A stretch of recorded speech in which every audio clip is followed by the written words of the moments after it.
문재인 전 민주당 대표가요, 사드 배치를 중단하자라고 페이스북에 글을 올렸습니다. 이분은 이렇게 중요한 사회적 현안에 대해서 입장을 밝힐 수는 있지만은 기자회견이나 또 다른 어떤 공식적인 입장에서 자신의 얼굴을 드러내고 이 문제를 밝히는 것이 저는 옳다고 생각을 하는데요. 왜 이런 식으로 하는지에 대해서 이해를 하지 못하겠습니다. 문재인 전 대표의 논리는 수도권과 중부 지역이 방어 대상에서 제외될 뿐 아니라 막대한 사회 경제적 외교적 비용이 이렇게 소모되고 군사적 효용성도 논쟁이 있다. 그래서 비용 대비 비효과적이니까 한마디로 하지 말자라는 부분을 이야기를 하는 겁니다. 공론화 과정이 이렇게 필요하다 이랬는데 지금까지 이렇게 이야기를 했으면 됐지 무슨 공론화 과정이 있습니까? 사드의 기술적인 성능 문제를 가지고 전문성 있는 토론을 이 무기 기술자들하고 이렇게 벌려보고 싶습니까? 그리고 또 이 일을 나누어서 이야기했는데 중국이 강력하게 반대하고 있는 만큼 외교적 부담이 되고 동북아 질서가 위험해지는 것을 막기 위한 외교적 노력이 먼저다. 이렇게 이야기를 하면서 국익에 대한 포괄적 시각에서 논의가 있었어야 되는데 논의가 없었다는 겁니다. 자, 문재인 전 대표는 이런 주장을 한다면 여기에 대한 외교적 노력이 과연 뭐가 외교적 노력인가? 어떻게 외교적 노력을 어떤 방식으로 구체적으로 할 수 있는가에 대해서 대선 후보다운 책임지는 이야기를 해야 된다고 봅니다. 이런 식으로 애매하게 이야기하는 것은 매우 문제라고 보고요. 특히 오늘 이 북한의 노동당 창건 기념일로 북한이 오늘 어떤 여러 가지 실험을 핵실험이라든지 미사일 실험을 할 거라고 예측이 되던 날이었는데 왜 하필 오늘 이런 이야기를 하는가에 대해서 자신의 이야기를 좀 해야 될 부분이라 이렇게 보고 있습니다.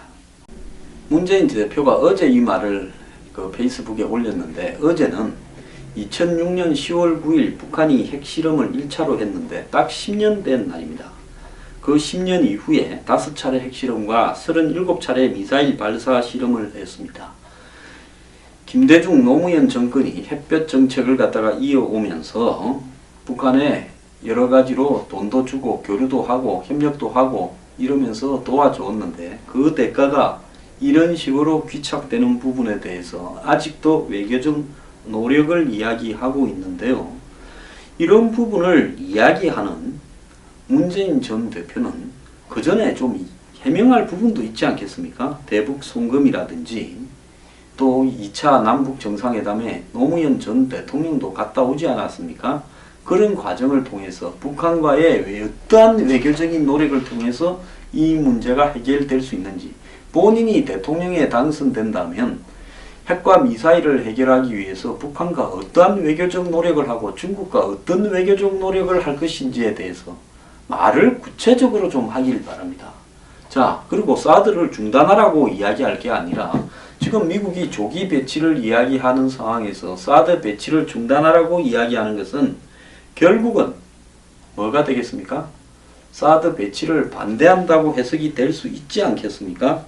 그렇기 때문에 문재인 전 대표는 시기적으로도 매우 부적절했고 내용도 애매한 사드 중단에 대한 입장을 이렇게 애매하게 이야기할 게 아니라 차라리 그냥 사드 배치를 반대한다라고 이야기하는 것이 더 적합하다 이렇게 봅니다. 어제 서멘사 파워 이 유엔 미 대사가요 판문점 군사 분계선 앞에 섰습니다. 우리가 JSA라고 부르는 그 흰 줄이 있는 군사 분계선 앞에 서서 옆에 미8군 사령관을 대동하고 그 다음에 북한의 이 경비병들이 촬영을 하는 가운데 섰습니다. 이분은요 민간인이죠. 민간인인데 45으로 오바마 정권에서 유엔 이 대사가 되었습니다. 자, 이 서멘사 파워 대사가 한국을 이 시기에 방문해서 판문점 군사 분계선까지 갔다는 것은 매우 의미심장한데요. 자, 이 부분의 배경에는 이 북한이 지금 여러 가지로 핵을 미사일을 계속 개발을 하면서 지금 유엔의 제재를 무력화시키고 또 중국을 등에 업고 제재를 비웃고 있는 상황에서 북한의 불법 무기 프로그램을 뒷받침할 물질과 외화를 막기 위해 미국은 북한을 압박할 모든 도구를 사용할 의지가 있다. 즉 유엔 안보리 미국 빼고 14개국이 있는데 여기서 중국이나 러시아가 잘 협조를 하지 않고 있습니다. 이 두 나라는 상임이사국이죠. 그렇게 협조를 하지 않는 한은 유엔 차원에서의 대북 제재가 잘 되지 않을 수 있기 때문에 자, 이 서면서 파워 대사가 일부 국가가 제재 예외 규정을 악용하는데 북의 외화 획득을 엄격히 제한하겠다. 이렇게 이야기를 했습니다. 즉 중국 등이 북한의 이 국민들의 이 민생과 관련되는 문제에서는 제재를 좀 배제하자면서 북한의 석탄 수출이나 이런 부분을 지난번 제재에서 뺐죠. 그런데 이 서면사 파워가 기존의 미국의 어떤 외교관들이나 관료들하고는 좀 다른 부분이 있습니다. 이 사람은요, 미국의 범죄적인 대외 정책을 비판을 해오던 사람입니다. 학자입니다. 즉, 미국의 반미주의가 전 세계로 확산된 데 대해서는 미국의 정치, 경제, 군사적인 힘이 다른 나라의 자유를 억압하거나 부인하는 식으로 쓰여와서 오히려 미국이 이런 범죄를 지원을 하거나 한마디로 저지른 책임도 있다라고 이야기를 했습니다. 이 말은 무슨 말인가 하면 미국이 중동이나 남미, 아프리카 이런 데서 독재 정권을 지원해서 미국의 국익을 극대화하려다 보니까 전 세계에 반미가 퍼졌다. 이런 이야기를 한 사람입니다. 이 사람이 이 말한 미국의 범죄는 과거 미국이 이라크 독재자 사담 후세인이 쿠르드족에게 생화학무기를 사용하는 걸 묵인하고 과테말라, 칠레, 콩고에 대한 쿠데타를 지원하고 캄보디아에 대한 무차별 폭격으로 수십만 명을 죽게 한 일 등을 갖다가 말하는 겁니다. 자, 30대 초반이던 2003년에 그가 잡지에 쓴 글의 일부기는 한데 미국의 범죄 발언은 국제사회에서 미국의 이해를 대변하는 유엔 대사의 성격으로는 매우 좀 맞지 않지요. 또 2008년에 이 사람이 오바마 캠프에 참여해서 힐러리를 괴물이라도 불렀고 그게 문제가 돼가지고 참모직에서 쫓겨나기도 했습니다. 그리고 유엔의 다르푸르 사태 해결에 아프리카 반기문 유엔 사무총장이 소극적이니까 장군보다는 비서에 가깝다고 혹평도 했습니다. 이뿐만 아니고 이스라엘 팔레스타인 문제에 대해서도 미국 내 유태인 단체들이 마음에 들지 않는 발언들을 직선적으로 많이 했습니다.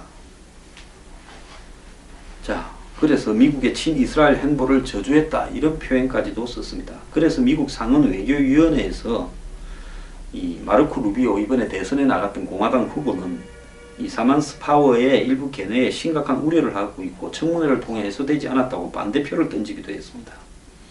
자, 그래서 이 사람은요, 이 국가가 대량 학살을 저지르는데 미국이 개입이 되었거나 안 그러면 또 그런 인권들을 외면한 부분이 있다라는 부분을 갖다가 지적하면서 미국이 이런 데서 자유로워져야 된다라는 시각을 가지고 있고 퓰리처상을 받았고 하버드대 로스쿨을 졸업하고 케네디 스쿨에서 강의를 하면서 오바마와 인연을 맺었습니다. 그래서 대량 학살, 인권 탄압에 대해서 아주 확실한 소신을 갖고 있는 사람이라고 봐야 됩니다. 자, 다소 진보적 좌파에 가까운 수정주의적 입장을 갖고 있는데요. 이런 사람이 이 시기에 유엔의 미 대사가 되어서 자신의 기준을 가감없이 북한에 적용하면 대량 학살을 저지르고 전 세계를 상대로 대량 학살을 도모하고 국민의 인권을 탄압하는 국가라고 북한을 생각하지 않는다면 이 사람이 지금까지 이야기해온 게 위선이죠. 저는 판문점 앞에 선 이 사람의 포스를 보고 이 사람 가만히 보니까 관료한 사람도 아니고 화장도 하나도 안 했더라고요. 까만 옷 입고 잠바 같은 거 입고 왔는데. 그래서 저 사람이 도대체 사성 장군을 옆에 세우고 저렇게 판문점에 가고 하는 배경이 뭘까? 저렇게 가라고 오바마가 시켰을까? 그러면서 어제 이야기를 하지 않았습니까? 이제는 한국만의 위협이 아니라 미국의 위협이기도 하다라고 이야기하면서 같이 가야 된다. 이렇게 말을 했는데요. 이 사람의 경력을 좀 조사를 해보니까 한마디로 그런 말을 충분히 할 만한 위치다라는 생각이 들었습니다. 양심적인 지식이라면요, 자기가 미국에 대해서 비판적으로 해왔던 말을 북한에도 그대로 적용해야 양심적이죠. 한국의 지식인들은 이중적인 잣대를 가지고 남한과 북한을 보고 있지 않습니까? 국회 국감에서요, 최근 5년간 중국에 머물다 최종 실종 처리된 우리 국민이 71명에 달한다라는 통계가 나왔는데요. 자, 연도별로 평균 14명 이상이 실종이 됐습니다.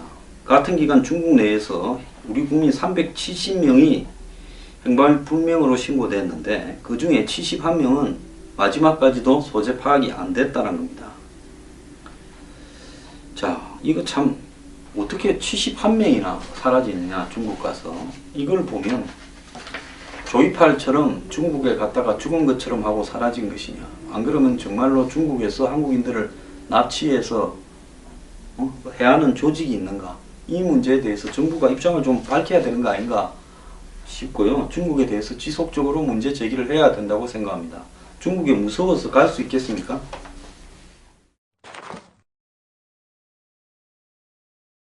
자, 프랑스 국민의 15%가 뚱보라고 합니다. 그래서 프랑스에서는 정크푸드세, 즉 이 허접하게 영양이 불균형한 그런 음식에 대해서 세금을 부과한다는 거예요.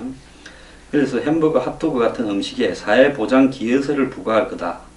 그러는데 효과 없이 음식값만 높일 거다. 이런 주장도 많습니다.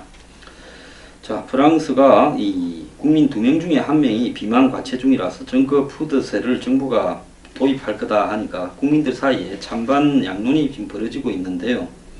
과세를 통해서라도 불량식품을 쫓아내야 된다라는 부분과 또 그렇지는 안 된다라는 부분도 있습니다. 그래서 프랑스 재무부는 햄버거, 핫도그 같이 칼로리는 높지만 영양가는 낮은 정크푸드에 대해 사회보장 기여세 형태로 세금을 매기고, 그래서 비만을 잡아서 여러가지 국가 재정의 낭비를 막아야 된다, 이렇게 이야기를 하고 있습니다. 프랑스 같은 경우에는 사회보장 제도가 비교적 잘 되어 있어서 이 국가가 이 의료 비용의 상당한 부분을 갖다가 이 부담을 하고 있죠. 프랑스 비만 인구는 2012년 980만 명으로 14.8%, 과체중이 2460만 명으로 37.1%였습니다. 그래서 2012년부터 설탕이나 감미료 넣은 음료에 소다세를 부과해 왔는데 이보다 더 강력한 제도를 도입할 필요가 있다 해서 이렇게 하는데요. 이 프랑스는 비만으로 인한 사회 경제적 비용이 매년 병원비, 의약품비 등으로 1%, 즉 204억 유로 가량이 들어가고, 우울증 등 합병증으로 인한 사회 비용도 알코올 중독만큼 심각해서 이렇게 한다는 겁니다. 자, 그런데 반면 비만 효과는 억제는 없고 부작용만 생길 거라는 비판도 많아서요. 정크푸드가 다른 음식에 비해서 저렴해서 가격이 올라도 먹을 사람은 먹을 거다, 이렇게 보는 사람도 있습니다. 정크푸드세가 도입되면 정크푸드로 분류된 음식의 가격이 1에서 8%가량 인상이 될 건데, 이렇게 될 경우에 저소득층이 부담이 되지 않겠냐라는 시각도 있습니다. 자, 정크푸드를 많이 소비하는 저소득층이 인상된 음식 가격을 다 안게 되는데 이건 공정하지 않다. 저도 이건 반대입니다. 왜냐하면 이렇게까지 국민의 건강으로 인한, 건강 손실로 인한 어떤 사회적 비용을 국가가 걱정한다면요, 담배도 아예 몸피게 해야 되고, 프랑스 사람이 제일 많이 마시는 와인도 어느 정도까지는 몸에 좋지 어느 정도 이상은 몸에 좋지 않습니다. 그래서 이런 부분까지 다 손을 대야지 서민들이 값싸게 먹는 음식에 대해서 정크푸드라고 하면서 세금까지 부과한다. 한마디로 프랑스 사회에 잘 사는 상류층들이 자신들은 맥도날드에서 파는 햄버거나 소세지 먹을 일 없지 않습니까? 그리고 이런 건 절대 안 먹죠. 하층이나 먹는 거라고요. 프랑스에서 뭐 햄버거나 핫도그 먹는 사람 잘 봤습니까? 상류층 중에 없죠. 그런 걸 갖다가 먹으라고 주면 뭘 합니까? 손으로 안 대고 칼로 썰이는 거가 텔레비에 찍혀갖고 망신을 당하는 나라 아닙니까? 사회 상류층들이요. 그래서 이거는 그야말로 프랑스의 특권층, 상류층 등이 한마디로 자신이 낸 세금이 저소득층이 살찌는 걸 치료하는 데 들어가기 싫다라는 그런 기득권적 시각에서 나온 부분이라고 보는데요. 자, 덴마크에서도 지방에 관한 부분에서 지방세라는 걸 갖다가 도입했다가 국민 반발로 폐지가 되었습니다. 독일에서도 이 국민의 68%가 이런 세금을 반대한다고 합니다. 항상 세금을 먹일 때는요, 왜 누구한테 이런 것이 이득이 되고 누가 손해를 보는가를 갖다 종합적으로 판단해서 이렇게 세금을 매겨야 됩니다. 한국에 지금 지나치게 많은 간접세, 누구한테 이득이 되겠습니까? 한국의 담배값 인상 누구한테 이득이 되겠습니까? 세금에는 다 의도가 있고 목적이 있습니다.